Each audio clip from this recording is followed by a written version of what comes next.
Šabatas Ekev, Hashem yra už mus.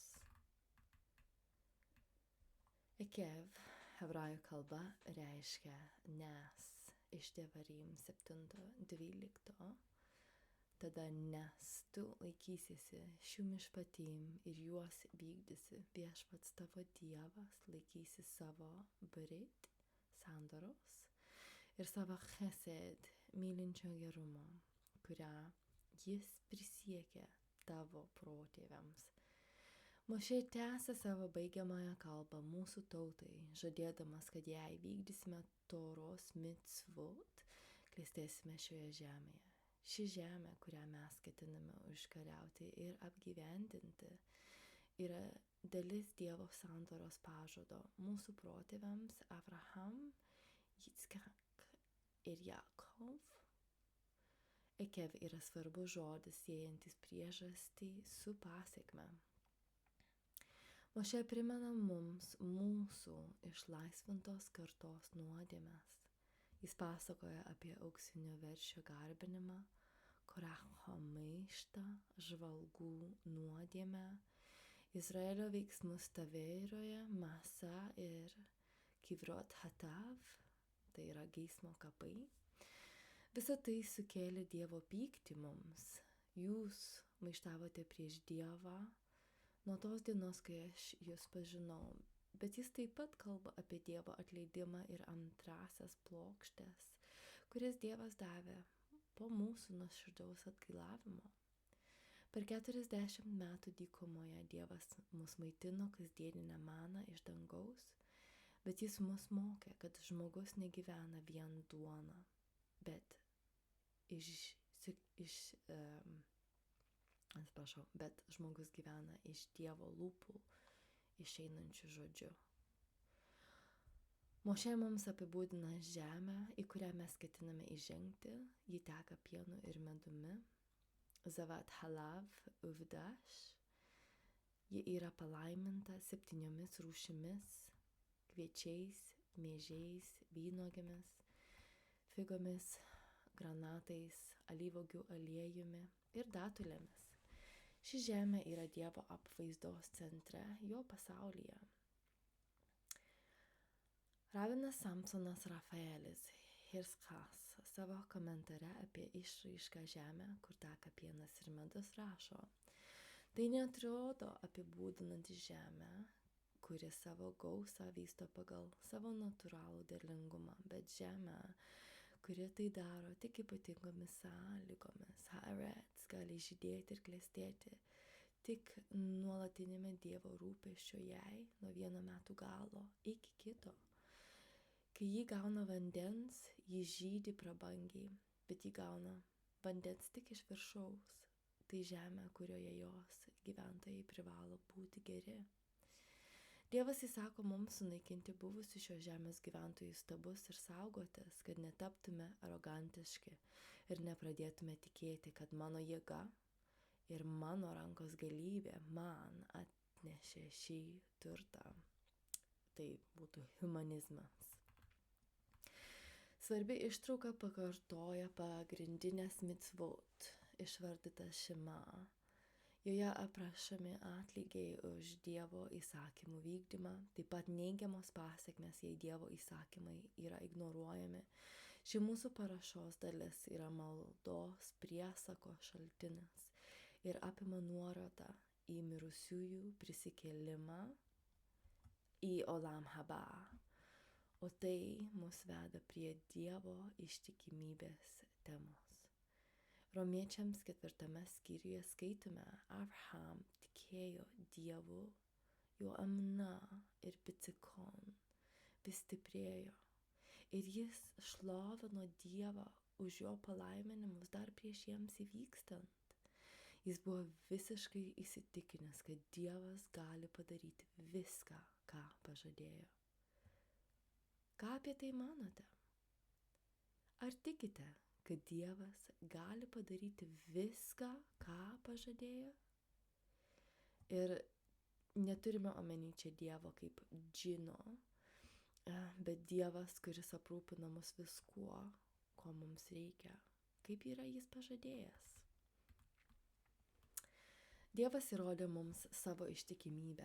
Jūsų tikėjimas įsišaknyjęs Dievo nesibaigiančiajame įsipareigojime mūsų tautai yra įtvirtintas per Dievo veiksmus, kuriais jis išgelbėjo. Jis davė mums šventąjį raštą, perduotą per išrinktus pranašus ir per jo viduje gyvenančios dvasios tarnystę. Jis turi galią pakeisti mūsų gyvenimą, bet tik jei jūs skaitote, studijuojate ir darote visą tai savo minčių ir veiksmų centru. Tada jūs matysite Dievo planą ir jo tikslą jūsų gyvenimui. Jis taip pat davė mums savo žodį per Mesiją Ješuą. Jis ne tik yra gyvasis žodis, bet ir vienintelis žmogus, kuris gyvena pagal Torą tobulai.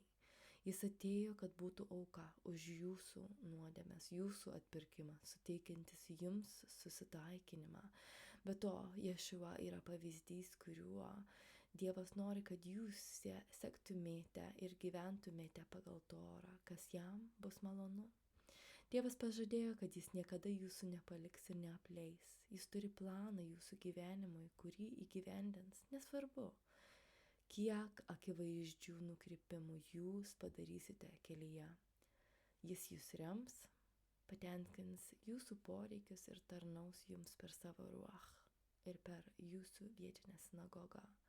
Jis mums sako, būkite stiprus, neleiskite savo nusiminti, nes jūs būsite apdovanoti.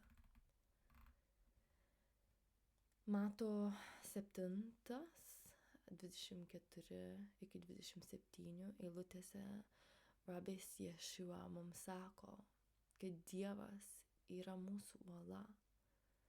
Tai tiesa tik tiems, kurie klausosi ir laikosi Dievo nurodymų. Jei tai darysime, būsime išmintingi kaip žmogus, kuris stato savo namą ant tvirtos uolos. Nors lietus lyja, kaip iš kibiro, potviniai kyla ir audros vėjai smogia į jo namą. Jis nesugrius, nes yra pastatytas ant uolos, bet tie, kurie klausosi mano nurodymų ir jų nepaiso, yra neišmintingi kaip žmogus, kuris stato savo namą ant smėlio. Nes kai ateis lietūs ir potviniai ir audros vėjai smogs į jo namą, jis grius su dideliu triukšmu. Rav Shaul išplėtoja šią mintį, kai Efeziečiams 6:10-18 moko mus naudoti kiekvieną Dievo šarvuotę, kad galėtumėte atsilaikyti prieš priešą, kur jis bebūtų puolęs, ir kai viskas bus baigta, jūs vis dar stovėsite. Jums reikės stipraus tiesos diržo. Tai nėra pasaulietinė tiesa, kaip ją mato pasaulis, tiesa, kurią galima manipuliuoti ir naudoti savo tikslams. Šis diržas apsaugo jūsų gyvybiškai svarbius organus, jūsų esybės branduolių nuo puolimo. Tai yra Dievo absoliuti tiesa, tai yra žinios ir supratimas, kurie ateina tik iš Dievo ir tik per jį. Užsidėkite Dievo pripažinimo krūtinę skydą. Tai yra teisumas, kurį Dievas suteikė per Mesijo Ješua atpirkimą, leidžiantis mums gyventi šventą ir pašventintą gyvenimą pagal Dievo Toros įsakymus. Priėmimas leidžia mums tapti tikrais Hashem sūnumis ir dukromis. Krūtinės skydas pats savaime suteikia apsaugą jūsų širdžiai, jūsų emocijų ir valios buveiniai. Jums reikia šios apsaugos, nes jūsų emocijas dažnai veikia baimės ir troškimai, taip pat išorinės jėgos. Dievas mums davė savo Torą, kad žinotume, kas yra teisybė ir nebūtume priklausomi nuo savo jausmų. Apsiauskite batus, kurie padės jums greičiau eiti, kai skelbsite Dievo šalom besara. Dievas apsaugo jūs, kai jūs einate savo kasdieninių reikalų, stengdamiesi būti šviesa ten, kur esate. Kai išeinate ir grįžtate, galite žinoti, kad Dievas jūs apsaugo ir leidžia jums skelbti jo šalom tiems, su kuriais susidurėte. Tikėjimas yra skydas, kuris sustabdys ugnies strėles, kurias paleidžia Hasatan. Hasatan ieško tų silpnų vietų tavo šarvuose, kurias turime visi. Galbūt tu net nežinai, kokios jos yra, bet priešas jas tikrai suras. Dievas skelbia, kad tikra visiškas priklausomumas nuo jo ir pasitikėjimas juo bus skydas nuo kiekvienos strėlės, kurią Hasatan paleis į jūs. Rabinas Ješua naudojo šį skydą, kai atsakė Hasatan Dievo žodžiais į jų puolimą dykumoje. Jums reikės išgelbėjimo šalmo. Jis skirtas apsaugoti jūsų protą nuo pastovių žinučių ir įtakų gaunamų iš pasaulio ir Hasatano.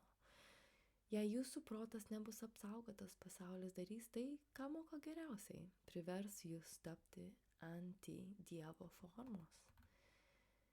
Vietoj to jūs turite turėti Dievo mąstyseną ir būti transformuojami nuolat, atnaujinant savo protą, skaitydami šventąjį raštą ir klausydami dieviškų pamokymų. Mums primenama, kad blogas draugas gadina gerus įpročius. Jei jūs praleidžiate didžiąją dalį savo laiko ir energijos su pasaulio žmonėmis, tai yra tie žmonės, kurie nėra atsidavę Dievui. Jūs jų nepakeisite. Jūs tapsite tokie pat, kokie jie yra. Vienintelis ginklas, kurį turime ir kuris yra tiek gynybinis, tiek puolamasis, vadinamas Ruach kardu. Šventasis raštas, ne tik jo fragmentai, suteikia mums tiek gynybą, tiek puolimą, kurių mums reikia, kad galėtume atsilaikyti prieš pasaulį ir jo valdovą. Rav Shaul turėjo Tenach, kai rašė šią direktyvą Efeziečiams, nes Ketuvim B'Mashikim knygos dar nebuvo žinomos ar pripažintos kaip Dievo įkvėptos. Norėdami naudoti šį ginklą turime kasdien skaityti ir studijuoti šventąjį raštą, pradedant nuo Toros, medituoti ir kalbėti apie Toros žodžius, išmokti atmintinai, gyventi tuo. Rav Shaul parašė šiuos žodžius savo sūnui tikėjime, Rab Timotiejui. Bėk nuo jaunystės aistrų ir kartu su tais, kurie širdingai šaukėsi viešpaties, siek teisumo, ištikimybės, meilės ir taikos. Timotiejus buvo jaunas vyras ir kaip jaunas vyras buvo įspėtas dėl jaunystės aistrų, kurios nėra išskirtinai jaunimo privilegija. Matome daug žmonių visų amžiaus grupių, kurie seka tokiomis aistromis. Be to, Shaul nurodymas yra ne tik neigiamas, bet ir teikiamas įsakymas. Turime atkakliai ir tvirtai siekti teisumo, ištikimybės, chesed ir shalom. Iš tiesų, jei to nepadarysime, parodysime, kad mes iš tikrųjų nesame tie, kurie širdingai šaukėsi Dievo, tai yra tie, kurie tiesiog priklauso jam. Galiausiai Rav Shaul mus įspėja, kad tefila, tai yra malda, nuolatinis bendravimas su Dievu, turi lydėti šių ginklų naudojimą. Malda teikia pergalę. Nuodėmė ir pagunda nevaldys jūsų gyvenimo, jei jūs atsidėsite dinamiškai, nuoširdžiai ir tikslingai maldai. Tokia malda tikras bendravimas tarp jūsų ir Dievo.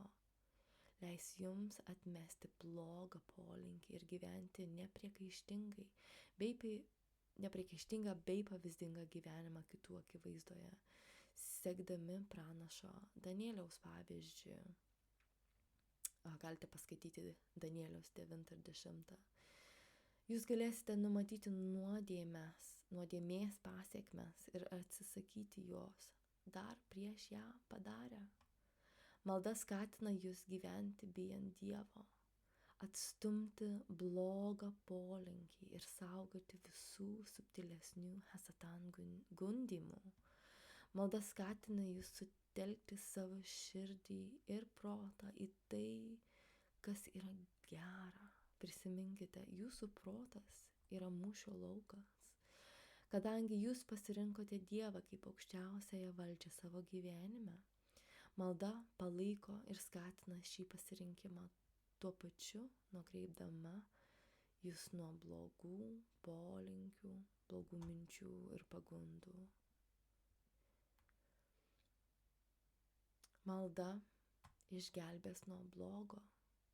Kai kasdien kovojate su blogais polinkiais ir pagundomis, kurios jūs supa, kai atsilaikote prieš Dievo priešą, kuris yra ir jūsų sielos priešas, siekiantis atimti iš jūsų ramybę ir džiaugsmą, kai kiekvieną akimirką nuosekliai renkatės teisumo ir šventumo kelią, malda išgelbės jūs nuo blogio. Mums sakoma melstis be pertraukos, melstis nuolat, nes mes visą laiką esame pripildę Ruach Elohim. Tai reiškia, kad taip pat, kaip mes galime garbinti visą laiką ir visą savo esybę, šventindami savo laiką, taip pat galime melstis atkakliai ir tikslingai. Malda tampa ne tiek veiksmu, kaip Rošim meldėsi gatvių kampuose, kad būtų gerbiami žmonių, bet daugiau kaip būsena, kuri nuolat išlaiko mus suderintus su Dievu ir padeda susitelkti į jį. Jūs galite išlaikyti maldos nuostatą visur, visada, bet kokioje situacijoje. Tai yra tikrasis šventas laikas, nesvarbu kokioje vietoje.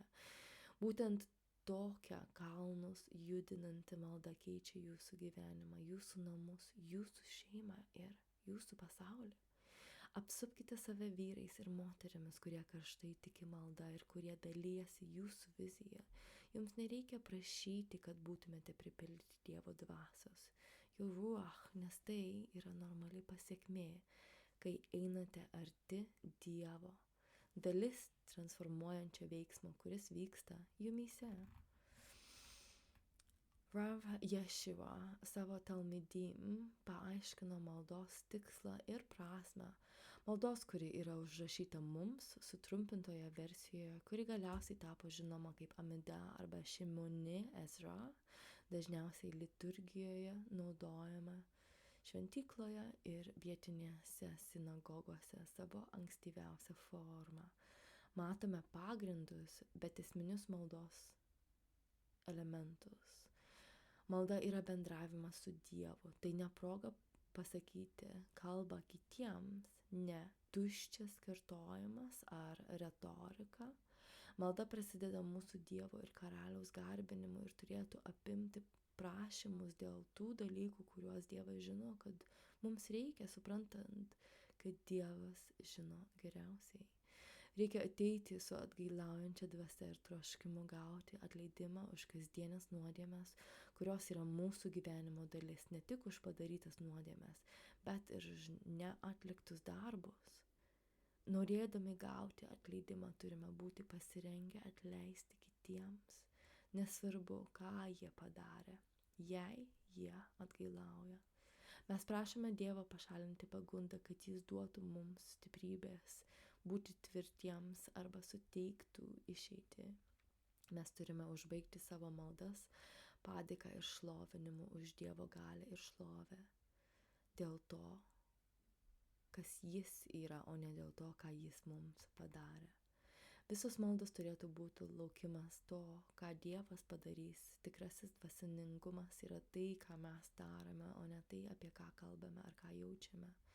Tikrasis dvasingumas lengvai atpažįstamas iš mūsų maldų stiliaus ir turinio. Jis taip pat matomas iš to, kaip mes elgiamės su aplinkiniais, ar su jais elgiamės maloniai ir meiliai, ar kitaip. Kaip dėl išbandymų ir pagundų.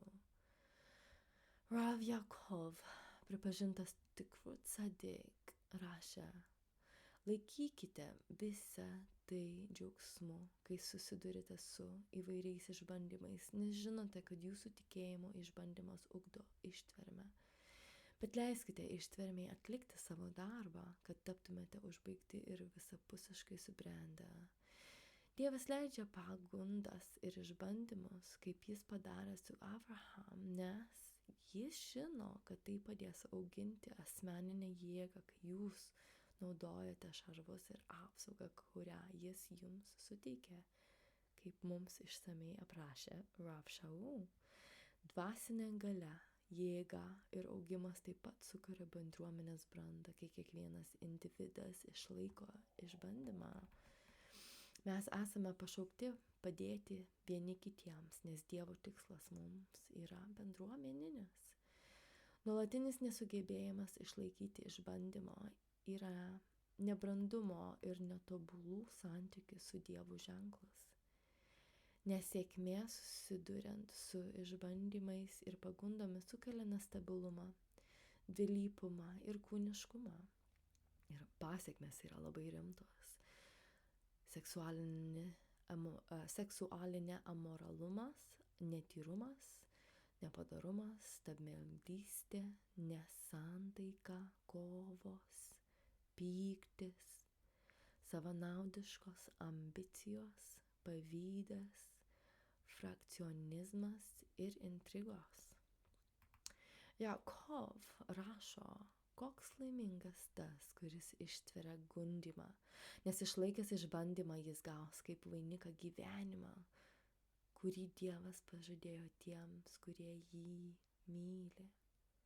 Niekas patiriantis pagundą neturėtų sakyti: Dievas gundo mane daryti blogai, nes Dievas niekieno negundo. Kiekvienas žmogus yra gundomas, kai jį vilioja jo paties troškimų masalas, tai būtų mūsų blogasis polinkis. Susiformavęs troškimas pagimdo nuodėmę, o kai nuodėmė visiškai subręsta, ji pagimdo mirtį. Mūsų gyvenimo problemų priežastis yra troškimų kova. Bet Dievas žada amžiną palaiminimą tam, kuris ištveria tą gundymą. Rav Yakov taip pat mus įspėja: jūs trokštate dalykų, bet jų neturite. Priežastis, kodėl jų neturite, yra ta, kad nesimeldžiate. Arba meldžiatės, bet negaunate, nes meldžiatės iš netinkamų paskatų. Netinkama malda arba jos nebuvimas yra asmeninės dvasinės nesėkmės priežastis. Apsvarstykite savo motyvaciją, ar tai asmeninis godumas, ar dieviškas sėkmės siekimas, kad galėtumėte laiminti kitus. Jei jaučiatės dvasiškai bejėgas, tai greičiausiai yra maldos trūkumo pasekmė. Ar jūs meldžiate su tikra amuna ir patakon? Dievas pažada patenkinti visus jūsų poreikius pagal savo tobulą žinojimą. Taip, Dievas aprūpina ir pažada. Melech David žinojo, kad Dievas yra jo pusėje ir jis rašė: tu, viešpatie, esi mano žibintas. Viešpats apšviečia mano tamsą. Tu man suteiki savo apsaugos skydą. Šlovingas yra Dievas, uola, kuri man suteikia pergalę. Dievas, kuriams mane išteisino ir išgelbėjo, pakėlė mane aukščiau už mano priešus. Rav Shaul pateikė šias instrukcijas visiems, kurie nuoširdžiai nori sekti Dievu. 1 Timotiejus 6, nuo 11 iki 16. Siekti tiesumo, Dievo baimingumo, ištikimybės, meilės. kovoti gerą tikėjimo kovą. Dievas pažada mus palaikyti, siekti amžinojo gyvenimo, į kurį esate pašaukti. Aš įpareigoju jūs prieš Dievą neklystamai ir nepriekaištingai vykdyti savo pareigas, kol pasirodys mūsų viešpats Ješua Mesijas. Jei Dievas yra mūsų pusėje, kas gali būti prieš mus? Kas drįsta mus kaltinti tuos, kuriuos Dievas išsirinko savo? Esu įsitikinusi, kad niekas negali atskirti mūsų nuo jo meilės. Mirtis negali, gyvenimas negali, angelai negali ir negali visos pragaro jėgos. Mūsų šiandienos baimės arba mūsų rūpesčiai dėl rytojaus ar dėl to, kur esame. Niekas niekada negalės atskirti mūsų nuo Dievo meilės, kurią parodė mūsų viešpats Mesijas Ješua, kai mirė už mus. Hashem yra už mus ir su mumis.